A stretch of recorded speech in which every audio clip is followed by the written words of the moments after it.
सिर कटा भूत। एक रोज मयंक को ऑफिस से घर जाने में देरी हो गई।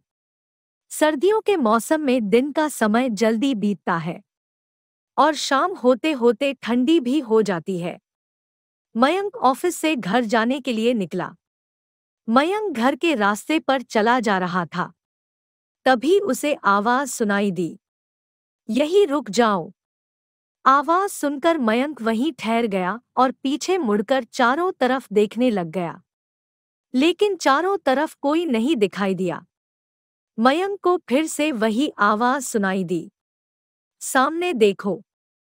जैसे ही मयंक ने सामने की तरफ देखा तो जमीन पर कुछ चमकती हुई चीज दिखाई दी। मयंक उसके पास गया और देखा तो यह कोई साधारण चीज नहीं थी, बल्कि एक चमकता हुआ बेशकीमती हीरा था। मयंक ने चमकते हीरे को अपने हाथ में लिया। हीरे की चमक देखकर मयंक की खुशी का कोई ठिकाना ना रहा। मयंक इस बात से बिल्कुल अनजान था कि यह कोई साधारण नहीं बल्कि एक मायावी हीरा है। अचानक मायावी हीरा भूतिया हीरा में से आवाज आई, मयंक तुम्हें और हीरे चाहिए तो इस जमीन को खोदो। यहाँ पर जमीन के नीचे बहुत सारे हीरे हैं।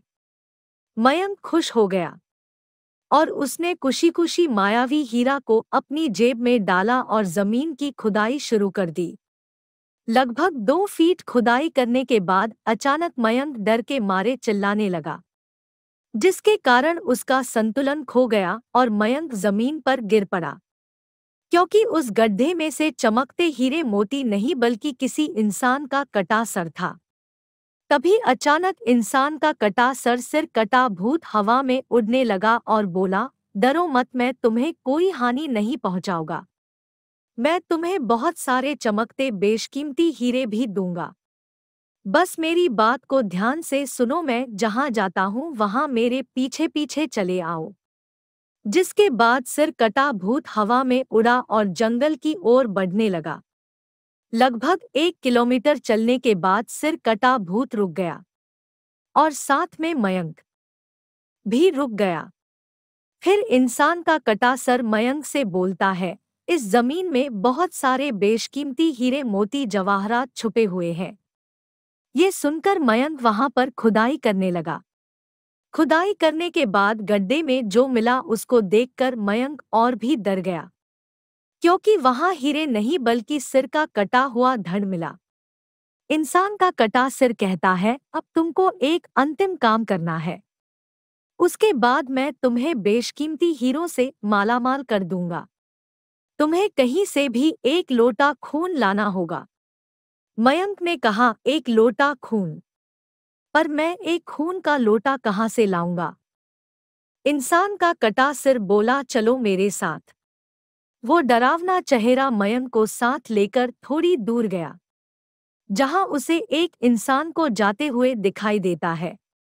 सिर कटा भूत बोला, उस इंसान की हत्या कर उसका खून ले आओ। मयंक डर गया और बोला, नहीं नहीं, यह मुझसे नहीं होगा। मैं किसी की हत्या नहीं कर सकता। सिर कटा भूत बोला, यदि तुमने मेरा कहा नहीं माना तो मैं तुम्हारी जिंदगी बर्बाद कर दूंगा। मयंक हाथ जोड़कर उस कटे सिर से कहता है, मुझे माफ कर दो। यदि मैं उस इंसान की हत्या कर दूंगा तो पुलिस मुझे सजा देगी और मेरी पूरी जिंदगी जेल की काल कोठरी में बीत जाएगी। कटा सिर कुछ तंत्र शक्तियों का उच्चारण करता है और एक छुरी और लौटा प्रकट हो जाता है। सिर कटा भूत गुस्से से बोला, यदि तुम मेरा कहा नहीं मानोगे तो मैं तुम्हारे साथ साथ तुम्हारे परिवार की भी मृत्यु कर दूंगा। मौत के डर से मयंक उस व्यक्ति की हत्या करके खून का लौटा भर कर ले आता है और इंसान के कटे हुए सिर के पास रख देता है, जिसको देखकर वो भूत बहुत खुश हुआ और मयंक से बोला, यह खून का लौटा मेरे धड़ पर डाल दे। उस सिर कटे भूत के कहे अनुसार मयंक ने खून से भरा लौटा उसके धड़ पर डाल देता है, जिसके पश्चात कटा हुआ सिर और कहा हुआ धड़ दोनों आपस में जुड़ जाते हैं, जिसको देखकर मयंक और भी बुरी तरह भयभीत हो गया। जो भी हो रहा था उसको देखकर मयंक की हालत बहुत खराब हो गई थी। भूत को जिंदा होता देखकर मयंक भयभीत हो गया था। भूत जिंदा होकर जोर जोर से हंसने लगा और भयानक आवाज में जोर से बोला, मूर्ख इंसान, तुमने मुझे जिंदा करके बहुत बड़ी गलती कर दी है। मुझे बहुत तेज भूख लगी है और अब मैं तुम्हारा मांस खाकर अपनी भूख शांत करूंगा। अब पूरे शहर का सर्वनाश होगा। यहाँ के हर इंसान को मैं खत्म कर दूंगा। बुरी तरह से भयभीत मयंक के मुंह से आवाज भी नहीं निकल रही थी, जिसके बाद मयंक वहां से तेजी से भागता है।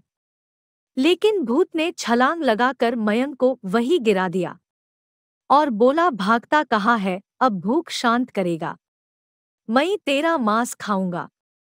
वो भूत जैस ही मयंक को खाने को होता है, तुरंत उसका सिर उसके धड़ से अलग हो जाता है। मयंक कुछ समझ पाता उससे पहले मयंक को एक अघोरी बाबा दिखाई दिए। अघोरी बाबा ने कहा, बालक चिंतित मत हो, अब तुम उस सिर कटे भूत से सुरक्षित हो। जब तुम खून से भरा लौटा लेकर जा रहे थे, मैं तभी समझ गया था कि जरूर कुछ अनहोनी होने वाली है और मैं तुम्हारे पीछे पीछे आ गया। मैंने अपनी मंत्र शक्ति से उस सिर कटे भूत को मार दिया है।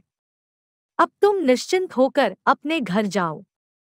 आज भी मयंक को जब रात का खौफनाक मंजर याद आता है तो मयंक बहुत बुरी तरह डर जाता है।